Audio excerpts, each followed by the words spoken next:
Wisdom coaching centre মোনাচড়া এর দশম এবং দ্বাদশ শ্রেণীর বিদায় অনুষ্ঠানের মঞ্চে উপস্থিত সম্মানিত শিক্ষক মহাশয়গণ, সামনে উপস্থিত শ্রদ্ধেয় এবং ভালোবাসার ভাই বোন বন্ধুরা, সকলের প্রতি রইল আমার আন্তরিক সালাম, প্রণাম ও অভিবাদন।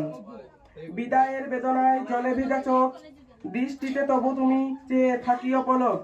হে সুনামধন্য বিদ্যাপীঠ, তুমি কত সুন্দর বা দৃষ্টিনন্দন তা আমি জানি না, তবে তোমার সুখ্যাতি অঞ্চল ব্যাপী। তোমার মতো সুন্দর একটি শিক্ষা প্রতিষ্ঠানে শিক্ষা গ্রহণের সুযোগ পেয়ে সত্যি আমি গর্বিত।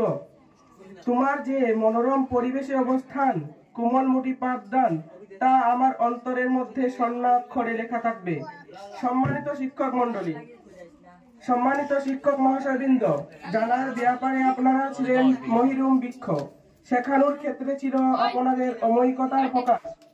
সদ্য ডিম থেকে বাচ্চা বের হলে যেমন মা পাখি। আমরা যদি কোনো ভুল করে থাকি তাহলে আমাদেরকে ক্ষমা করবেন। কত ভুল করেছিলাম নাহি তার কিনারা, আশাটুকু আছে মনে, ক্ষমা করবেন আপনারা।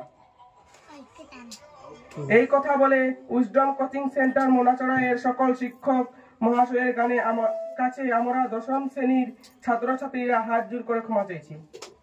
সহপাঠীবৃন্দ, আমার প্রিয় সহপাঠীগণ, কে যে কোথা থেকে এসে প্রতিষ্ঠানের মধ্যে এত প্রিয় এবং আপন হয়ে উঠেছিলাম তা আজ মনে নেই। শুধু মনে আছে অসংখ্য স্মৃতিঘেরা মুহূর্ত।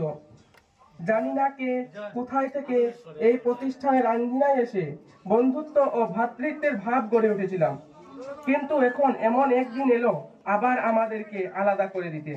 জানি না কে কোথা থেকে এখানে এসেছিলাম, তুমি আমি এক হয়ে বন্ধুত্ব করেছিলাম। আজ থেকে ৩-৪ বছর আগে এই প্রতিষ্ঠানে এসেছিলাম, তখন কারো সাথে এত পরিচয় ছিল না। কিছুদিন পরে আমাদের মধ্যে এক বন্ধুত্বের সম্পর্ক গড়ে ওঠে। এভাবেই পড়াশোনা চলতে থাকে বিগত কয়েক বছর ধরে। কয়েক বছর পড়াশোনা করার পর হঠাৎ এই বিদায়ের দিন কাল বৈশাখী ঝড়ের মতো আমাদের মধ্যে এসে পড়ে। আজ আমাদের দশম শ্রেণীর ছাত্রছাত্রীদের এই প্রতিষ্ঠান থেকে বিদায় নিতে হবে। তাই আমাদের থেকে ছোট ছোট ভাই বন্ধুদের কিছু কথা বলে যেতে চাই। আশা করি এই কথাগুলো তোমরা মনে রাখবে। প্রিয় ছোট ভাই বোন বন্ধুরা, আমাদের যাবার পরে এই প্রতিষ্ঠানের দায়িত্ব ও কর্তব্য সকল তোমাদের। তোমরা ভালোটিকে পড়াশোনা করার সাথে সাথে শিক্ষক শিক্ষিকাদের এবং বড় দাদা দিদিদের, বাড়ির সকল সদস্য, পিতা ও মাতা এবং নিজের থেকে বড়দের শ্রদ্ধা সম্মান করবে এবং নতুন নতুন ছাত্রছাত্রীদের সাথে বন্ধুত্বের সম্পর্ক বজায় রাখবে। তোমাদের প্রতি আমার একটাই আশা, আগে যদি আপনারা দশম শ্রেণীর ছাত্রছাত্রীরা তোমাদের কাছে কোনো